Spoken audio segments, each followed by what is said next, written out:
Now, our final topic tonight, Israel's Arab minority population facing a serious struggle.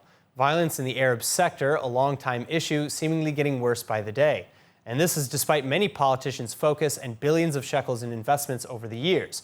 In fact, several shootings have been reported in just the past week, one of which left a local government official in the hospital.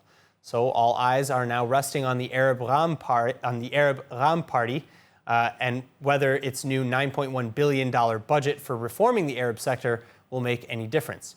Joining me to discuss is Israeli journalist, author, and attorney Dror Yemini. Dror, thank you so much again for being with us. Now, how can we best describe the issue? How bad is violence in the Arab sector in Israel? We know it's bad. It's very bad, and many times we are looking for the people to blame. The blame game. But I think that we have to change attitude because before everything else, we have to look at the Arabs in Israel. Take responsibility. I mean, if it's something which is happening to you, which is you are paying the price, you are paying the price. And it's not a question of money, it's a question of culture. It's a question of you yourself fighting against this kind of increasing crime events. I mean, what about you? What about self-responsibility? Because we think money can solve the problems. No, money cannot solve the problems. Money, I mean, you can have more policemen and so on, but it will not solve the problem unless the Arab leaders, the Arab religious people will begin, they themselves, to speak against it. Up to now, they are not doing it.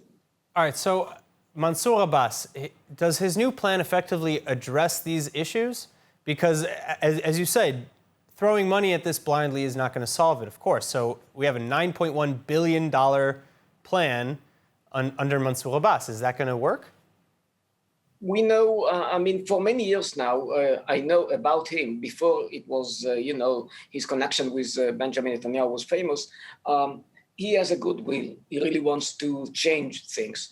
I have no idea if he has the right plan to do it, but as long as I hear so many Arab leaders, mainly from the Arab Joint Party, supporting the criminals, supporting the rioters against Israel, eventually it's a boomerang. I mean, what they're doing is to give justifications to crimes against themselves. They don't mean that they want to justify crimes against Arabs. But this is the outcome, this is the result, and money is not the solution. Culture, yes, and self-responsibility is the main solution to the problem. So again, how does Mansour Abbas's approach differ to previous plans?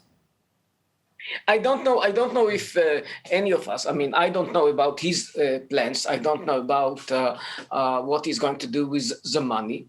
Money is good. I mean, maybe money can help with more police people and so on, but it's not the only way. I don't know.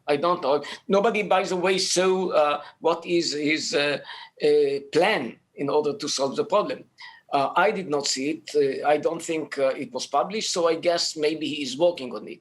I know only one thing, that according to a lot of things that he said in the last 5 years, nothing to do with this coalition, he has the goodwill in order to change the situation. I do know that years ago he spoke about, first of all and before everything else, we have to respect the Israeli law. He said it. He expressed some views that are not accepted by his colleagues to the Arab leadership. So I was going to say, following up with what you're saying, has the Arab Israeli community, especially Ram supporters, have they accepted Abbas's choice to join the coalition? Is he gaining support in the Arab sector? No, it's very interesting because his colleagues did not confirm, they are not supporting him because right now, he is part of the coalition and they are against the coalition. So it's not a question of what is good and what is bad. The question is a political question for them. for them. But we have to bear in mind that the Israeli Arabs supported him. They gave him 4 seats in the Knesset, which means that they say maybe yes. I mean, maybe we have to change way. Maybe it's quite a lot, considering the fact that the Joint Arab list received only 6 Knesset mandates. So there is a change. There is a change. The big question is what will be next. For the moment, according to some polls that were published, most of the Israeli Arabs support his